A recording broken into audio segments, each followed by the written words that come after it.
नमस्कार, मी प्रियांका पाटील. आपण पाहत आहात राष्ट्रीय लोकराज्य न्यूज, निर्भीड बातम्यांचे व्यासपीठ. आज आपण दिवसभरामध्ये घडणाऱ्या घडामोडींवर नजर टाकूया.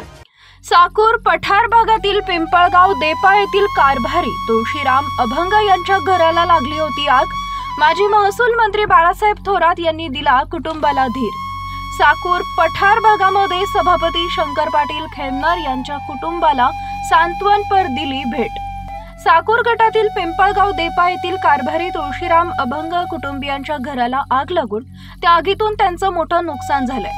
आज माजी महसूल मंत्री लोकनेते बाळासाहेब थोरात यांनी अभंग कुटुंबियांची भेट घेऊन त्यांच्यासोबत संवाद साधला व त्यांना धीर दिला. तसेच साकूर पठार भागातील आदर्श सरपंच कृषी उत्पन्न बाजार समितीचे सभापती शंकर पाटील खेमनार यांचे बंधूंचं निधन झाल्यामुळे या कुटुंबाला सुद्धा त्यांनी भेट दिली व सांत्वन केले. अशा प्रकारे संगमनेर तालुक्यातील प्रत्येक कुटुंबामध्ये सुखदुःखामध्ये बाळासाहेब थोरात यांचा मोठा सिंहाचा वाटा आहे. संगमनेर तालुका हे ते स्वतःचं कुटुंब मानतात. त्यामुळे आता संगमनेरांना आपला कोण आणि परका कोण हे समजायला लागलंय. याची हे जिवंत उदाहरण राष्ट्रीय लोकराज्य न्यूज मीडिया समूहानं चित्रीकरणातून दाखवलंय.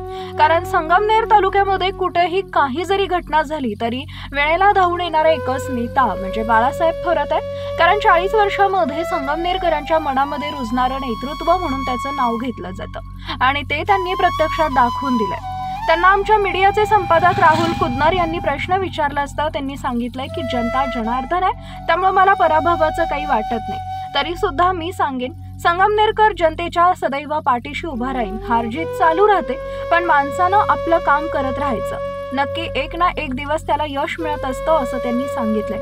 व त्यांनी संपूर्ण साकूर पठार भागामध्ये काल भेटीगाठी दिल्या व झालेल्या प्रकरणाची चौकशी करून त्यांना लवकरात लवकर निधी दिला जाईल असं देखील सांगितलं. राष्ट्रीय लोकराज्य न्यूज नेटवर्क, संगमनेर.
ताज्या बातम्यांसाठी आणि अपडेट्ससाठी राष्ट्रीय लोकराज्य न्यूज चॅनलला सबस्क्राईब करा, तसेच लाईक आणि शेअरही करा.